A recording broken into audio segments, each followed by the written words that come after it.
ओम शांति।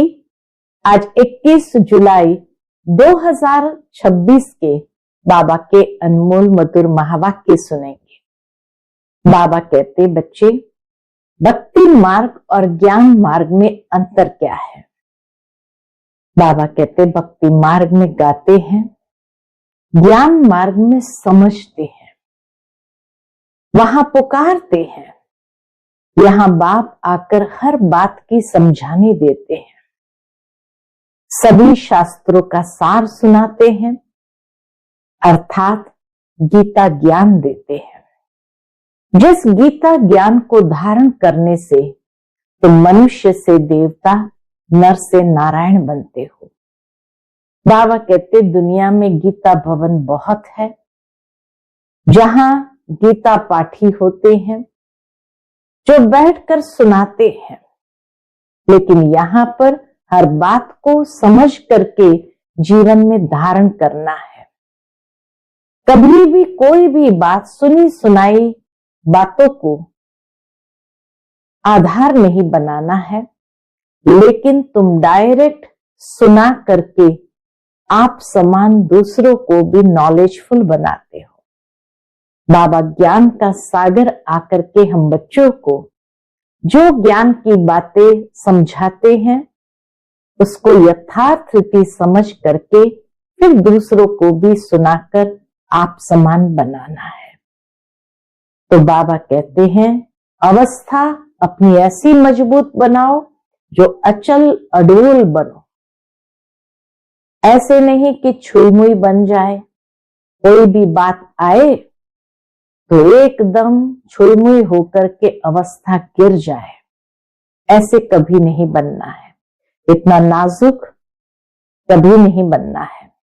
लेकिन ज्ञान मार्ग में ज्ञान की एक एक बातों को जानते हुए, समझते हुए तुम्हें अपनी अवस्था को मजबूत, अचल अडोल बनानी है। ऐसे महावीर बच्चे बाप को भी प्रिय है।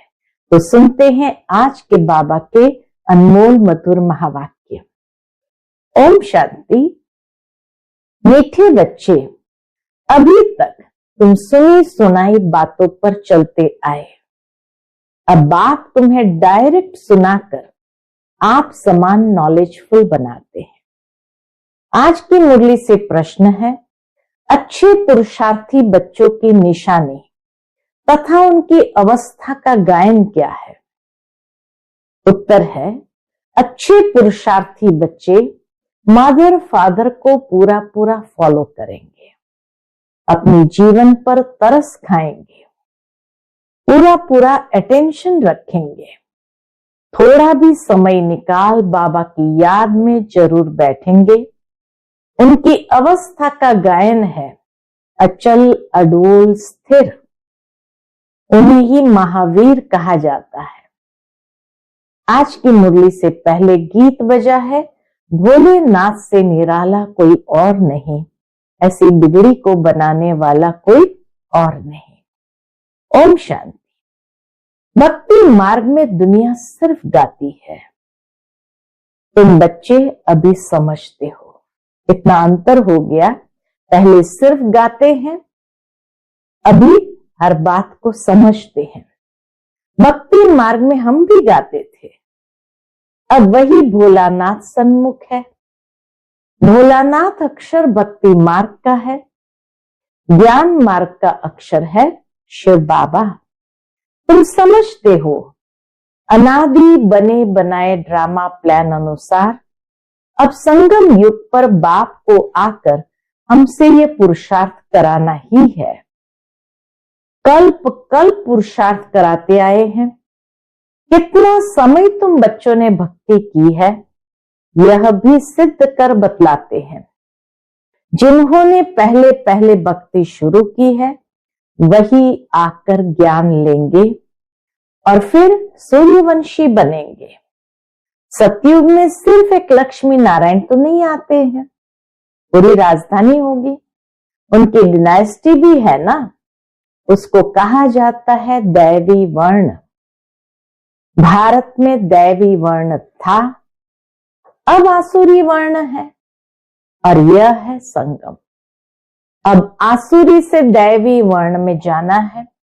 बरोबर ये महाभारत लड़ाई भी वही है जो गाई हुई है।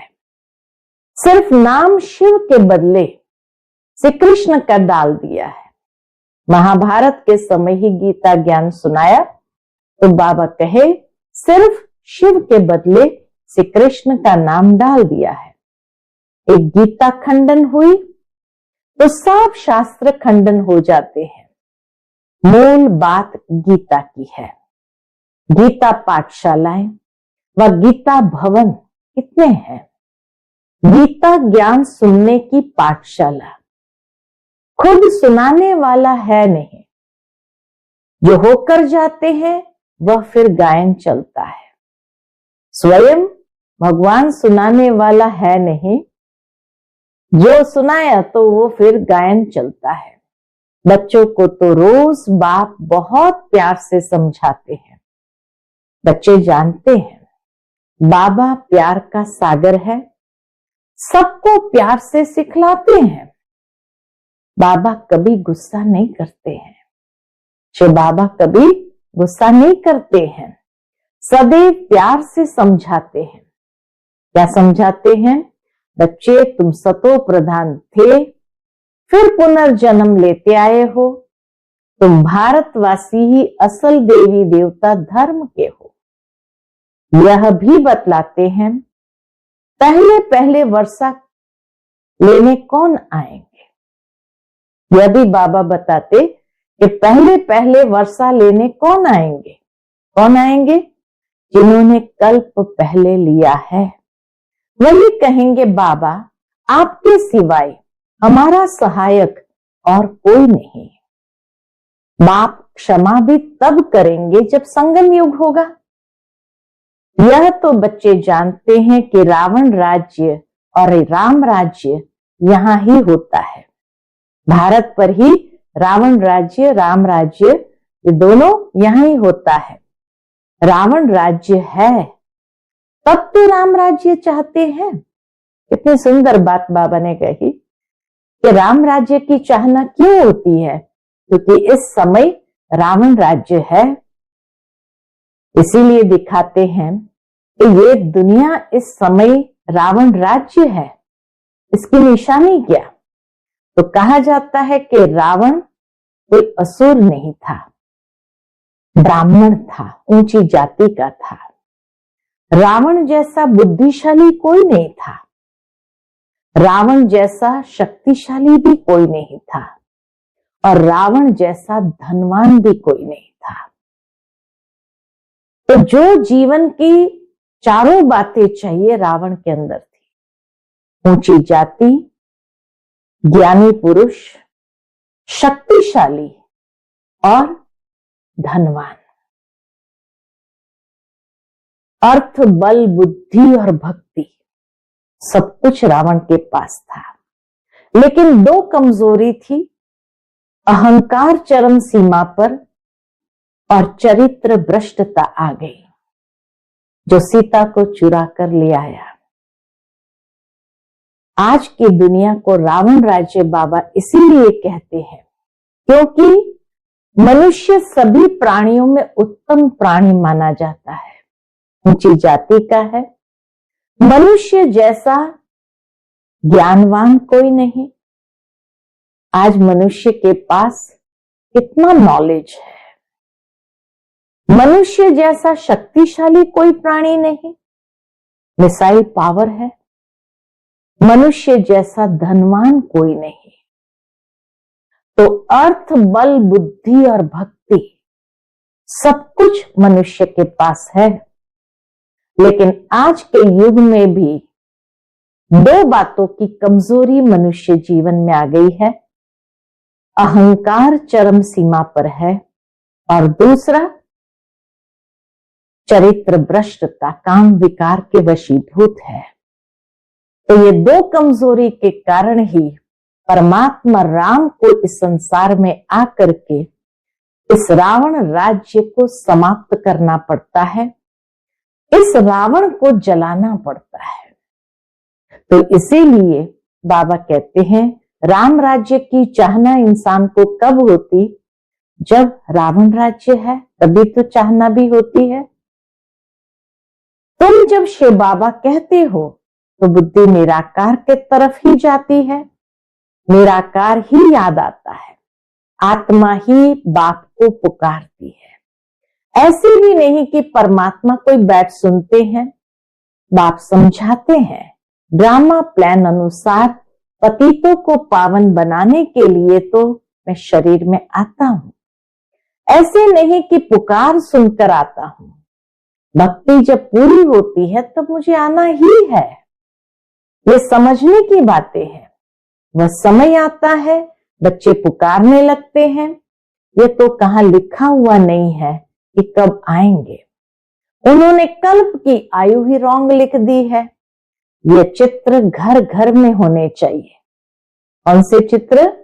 शिव बाबा, ब्रह्मा बाबा और लक्ष्मी नारायण के, जो रोज देखे और याद करे कि ये बाबा, ये दादा और ये वर्षा। बाप कहते बच्चे सतो प्रधान बनने के लिए मुझे याद करो तो खाद निकल जाएगी। ये युक्ति बाप ही समझाते हैं। ये बाप भी कहते हैं मैं भी पुरुषार्थ करता हूं। बच्चे एक दो को सावधान कर उन्नति को पाना है। ये चित्रों की समझानी बहुत अच्छी है। शिव बाबा ब्रह्मा द्वारा स्थापना कर रहे हैं। सामने महाभारी महाभारत लड़ाई खड़ी है। इतने अनेक धर्म विनाश होंगे, उसके लिए लड़ाई जरूर चाहिए। ये बातें बच्चों को भूलनी नहीं चाहिए। बरोबर अब कलयुग घोर अंधियारा है। कितने ढेर मनुष्य है, जरूर विनाश होना है। सतयुग में एक धर्म होगा, जरूर 84 जन्मों का चक्र भी उन्होंने ही लगाया है। ये तो सहज है। बाकी इतने सब धर्मों का जरूर विनाश होगा। फिर एक धर्म की स्थापना बरोबर हो रही है। सर्व का सदगति दाता बाप है। बाप से ही बच्चों को वर्षा मिलता है।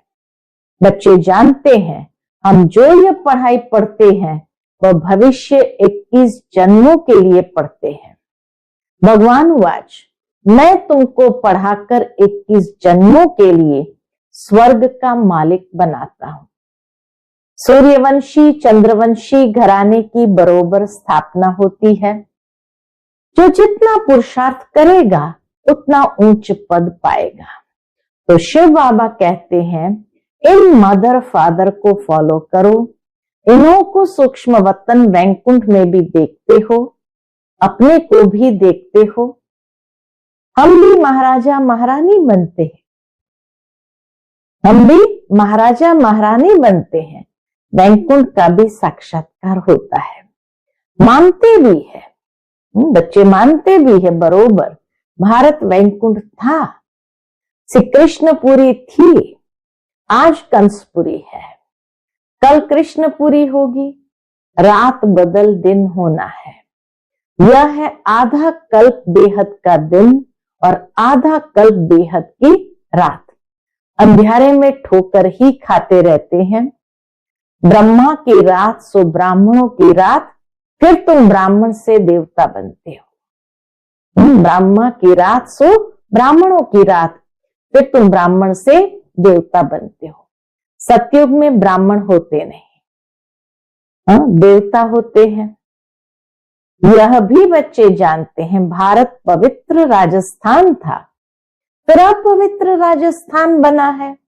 भारत सदैव राजस्थान रहा है, राजाओं का स्थान रहा है। राजाएं चलती आती है, सतयुग से लेकर राजाएं चलती आती है। और धर्म वालों की शुरू से ही राजाई नहीं चलती है। भगवान ही राजाई स्थापन करते हैं। भगवान ही आकर राजयोग सिखलाते हैं। वह है निराकार, ज्ञान का सागर, सुख का सागर। तुम जानते हो बाबा से हमको वर्षा मिल रहा है। जरूर हमारे पुरुषार्थ की देरी है, जरूर हमारे पुरुषार्थ की देरी है, तब तो बाबा के विनाश नहीं होता है। जितना जो पुरुषार्थ करेंगे, जितना रास्ता बताएंगे, बाप कहते मुझ बाप को याद करो तो तुम पतित से पावन बन पावन दुनिया के मालिक बन जाएंगे। कितना सहज है। लौकिक माँ बाप ज्ञान में अगर है तो बच्चों को भी आप समान बनाना पड़े। माँ बाप सच्ची कमाई करते हैं तो बच्चों को सच्ची कमाई करानी चाहिए। कोई कोई बच्चे अच्छे होते हैं, कहते हैं हम रूहानी पढ़ाई पढ़कर घर घर में ये पैगाम देते रहेंगे। बाप भी कहते हैं कि पैगंबर और मैसेंजर मैं हूं, तुमको मैसेज देता हूं कि घर चलो। और धर्म स्थापक तो सिर्फ आते हैं, इसलिए आकर अपना अपना धर्म स्थापन करते हैं। मैं सबको मैसेज देता हूं कि अब वापस चलना है। ये दुनिया अब रहने के लायक नहीं है। मुझे याद करो तो पावन बन जाएंगे। तुम पावन थे, फिर रावण ने पतित बनाया है, मैं फिर पावन बनाने आया हूं। थोड़े समय में ही ये बॉम्ब्स आदि चलेंगे तो समझेंगे ये वही महाभारत लड़ाई है। तो जरूर भगवान भी होगा, परंतु वह समझते हैं गीता का भगवान श्री कृष्ण है। कितनी मूंझ है, कितना कंफ्यूजन है। मूंझे नहीं होते तो भगवान को आने की क्या दरकार। मुझे ये भी तो कल्याणकारी है कि भगवान आ जाते हैं। भक्ति मार्ग को भूल भुलैया का खेल कहा जाता है। अब बाप कहते हैं मुझे याद करने से सब भूले खत्म हो जाएगी। आगे अपने को देह समझते थे, अब अपने को देही समझते हो। कितना अंतर हो जाता है समझ में ही।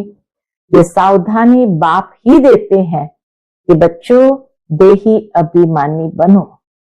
यहां तुम बाप के सन्मुख बैठे हो, वहां सेंटर्स पर बच्चियां बैठ समझाएंगी कि शिव बाबा ऐसे कहते हैं। यहां तो डायरेक्ट बाप कहते हैं मैं आत्माओं से बैठ बात करता हूं। तुम बच्चे जानते हो बाबा इन द्वारा हमको समझा रहे हैं। यह बड़ा कल्याणकारी मेला है। बाप कहते निरंतर मुझे याद करो। बाबा से हमको स्वर्ग का वर्षा लेना है। बाप और स्वर्ग को याद करना है। कोई भी विकर्म नहीं करना है। अगर विकर्म करेंगे तो 100 गुना बन जाएगा। विकर्म कराने वाली है माया, उस पर जीत पानी है। इसलिए हनुमान महावीर की कथा है। तुम हनुमान महावीर हो ना, हम तो बाबा के बन गए। माया से हार नहीं सकते तो बाबा को याद करते करते सतो प्रधान विकर्मा जीत बन जाएंगे। नहीं बनेंगे तो अपना पद भ्रष्ट करेंगे। पुरुषार्थी बच्चे जो होते हैं वह अपने जीवन पर तरस खाते हैं कि कुछ भी हो जाए याद की यात्रा में रहेंगे, अचल अडोल स्थिर रहेंगे। विनाश तो होना ही है। सबके काका चाचा मामा गुरु गोसाई आदि सब खत्म हो जाते हैं। सतगुरु कहते हैं मैं तुमको साथ ले जाने वाला हूं। मनुष्य तो बिल्कुल घोर अंधियारे में है। तुम जानते हो शिव बाबा हमको साथ ले जाएंगे। कहते हैं ना काल खा गया, परंतु मैं तो तुमको शांति धाम में ले जाता हूं। आत्मा शरीर छोड़ चली जाती है, काल नहीं ले जाते हैं। आत्मा को निकलना होता है। अब तो मैं खुद आया हूं तुमको वापस ले जाने। बाबा कोई मारने आया है क्या? नहीं, तुमको पुराना शरीर छोड़ना है। आत्मा तमो प्रधान से सतो प्रधान होनी है। अब 5 तत्व भी तमो प्रधान है, इसलिए शरीर भी ऐसे बनते हैं। वहां सतो प्रधान तत्वों से तुम्हारे शरीर भी गोरे बनेंगे। बाप कहते मैं फिर से सतयुगी आदि सनातन देवी देवता धर्म स्थापन करता हूं। तुमने ही 84 जन्म भोगे हैं। तुम अपने धर्म को भूल गए हो और कोई अपने धर्म को भूले नहीं है। तुम भी जानते हो हम असल में देवी देवता धर्म वाले इतने ऊंच से फिर नीच कैसे बन जाते हैं। बाप बैठ कल्प कल्प तुमको ही समझाते हैं, तुम फिर औरों को समझाते रहेंगे। अब 84 का चक्र पूरा होता है, विनाश सामने खड़ा है। स्वर्ग का मालिक बनने के लिए अपने को लायक बनाना है। वह बनना है याद से। सुबह को उठ बाबा को याद करो। कैसे याद करेंगे? बाबा वंडर है, आप कैसे आते हो, कैसे आप सन्मुख बात कर रहे हो। वह है सुनी सुनाई भक्ति मार्ग की बातें। अब तो हम आत्माओं को आप बाप मिले हो। आत्मा को बाप मिलता है तो उस प्यार में आकर मिलते हो। बच्चे बाप के साथ बहुत प्यार से मिलते हैं। यहां तो वह निराकार बाप है, गुप्त। इसलिए बाबा हमेशा कहते हैं, इनसे मिलते हो तो शिव बाबा को याद कर मिलो। मनुष्य तो कुछ भी नहीं जानते हैं। तुम्हारे में भी जो कोई जानते हैं, बाबा कहते तुम्हारे में भी जो कोई जानते हैं मेरा बनकर फिर भूल जाते हैं, बेअभिमान में आ जाते हैं, प्रतिज्ञा भी करते बाबा मैं आपका हो चुका हूं। मेल चाहे फीमेल दोनों की आत्मा कहती है, परंतु शरीर में है तो मेल कहता है आपका बन चुका हूं। फीमेल कहेगी मैं बन चुकी हूं। बाबा हम आपसे पूरा वर्षा लेंगे, पूरा याद करेंगे। याद बिगर कट निकल नहीं सकती। तमो प्रधान से सतो प्रधान बन नहीं सकते। सतयुग में तुमको अखंड अटल सुख शांति संपत्ति का 21 जन्म राज्य मिलता है। स्वर्ग का रचयिता बाप जरूर अपना वर्षा देंगे। गाते भी है परवाथी पार ब्रह्म में रहने वाले परम पिता परमात्मा की, वह तो एक ही बार आते हैं। यह भी समझने की बातें है ना। कई तो समझते ही नहीं है। आगे चल आंखें खुलेगी। बाबा कहीं नहीं समझते हैं, आंखें बंद है। आगे चल आंखें खुलेंगी। थोड़ी बड़ी लड़ाई लगे, वास्तव में ये यज्ञ रचा हुआ है। लड़ाई भी है, इस यज्ञ का किसको भी पता ही नहीं है। रुद्र ज्ञान यज्ञ रचा ही था कि विनाश हो। वह फिर यज्ञ रचते हैं कि विनाश न हो, शांति हो जाए। ये यज्ञ फिर भी रचेंगे, उनको ये पता ही नहीं कि विनाश होगा फिर क्या रहेगा। हम बाबा कहते हैं उन्हें ये पता ही नहीं है कि विनाश होगा फिर क्या रहेगा। अभी तुम बच्चे सारे विश्व के आदि मध्य अंत को जानते हो, सबकी बेहद की जन्म कहानी को जानते हो।